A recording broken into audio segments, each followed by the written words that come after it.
Apa ini? Biadab, ini kurang ajar. Ini Taliban, ini biadab yang bertua.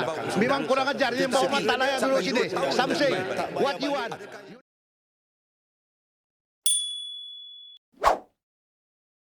Kecut selepas dicabar Anwar, Bersatu akhirnya mengaku angka 126 hanyalah auta. Bersatu akhirnya angkat tangan mengaku kalah serta sedar daripada mimpi tentang ketidakmampuan untuk menjatuhkan Perdana Menteri Anwar Ibrahim. Ketua Penerangan Bersatu, Razali Idris berkata, kerajaan pimpinan Anwar cukup kukuh kedudukannya kerana mempunyai 148 sokongan ahli parlimen.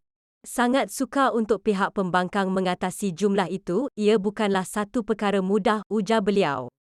Dengan itu, ujar beliau, Bersatu tiada rancangan untuk mengusulkan undi tidak percaya pada sidang parlimen akan datang. Begitupun, untuk menutup malu atas ketidakmampuan yang digembar-gemburkan sejak minggu-minggu kebelakangan ini, beliau menyalahkan Anwar kerana memberi respon terhadap perkara tersebut yang kemudian mencabar blok pembangkang agar mengemukakan undi tidak percaya di parlimen jika benar mereka sudah mempunyai angka. Kenapa Anwar perlu memikirkan khabar angin atau gosip kecil di luar gelanggang? Sepatutnya beliau tidak perlu fikir berapa angka yang pihak pembangkang ada sebab kerajaan pimpinannya sudah cukup kukuh iaitu mempunyai 148 kerusi, tambah Razali lagi. Kepada Ketua Penerangan Bersatu yang baru memegang jawatan tersebut, ingin ditanya, apakah isu menjatuhkan kerajaan hanya sekadar gosip kecil di luar gelanggang, sedangkan yang menghebohkan angka 126 sebelum ini adalah seorang ahli Majlis Pimpinan Tertinggi Bersatu sendiri.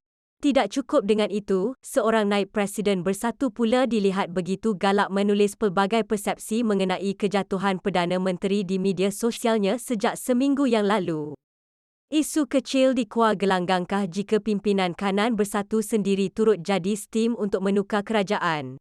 Dengan itu, ia sebenarnya bukanlah gosip kecil di luar gelanggang, tetapi secara sedar memang dicetuskan oleh Bersatu.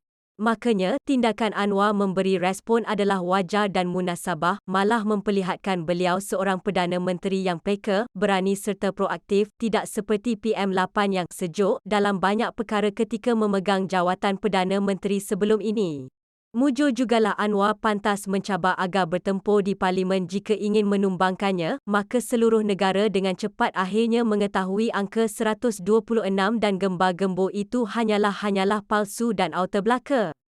Kalau tidak dicabar Anwar, agaknya berminggu dan berbulan lagi angka 126 itu terus dijaja sebagai isu untuk mencetuskan ketidakstabilan, seterusnya sebagai modal bagi sesetengah pimpinan parti itu untuk berangan-angan dan bermimpi kembali menjadi kerajaan dan dapat jadi menteri semula.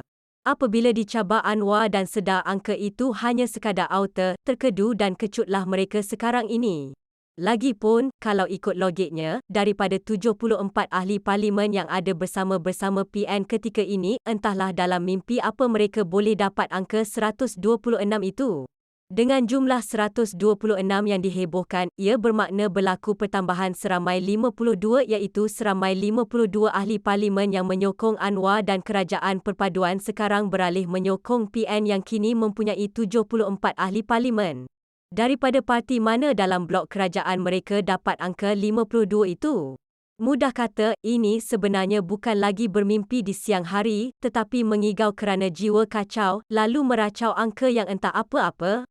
Kalau sudah tahu sokongan kerajaan ada 148 ahli parlimen dan tiada kemampuan untuk PN berbuat sesuatu yang luar biasa mengubah angka yang mereka miliki, lebih baiklah duduk diam-diam dan buat saja kerja lain yang lebih berfaedah.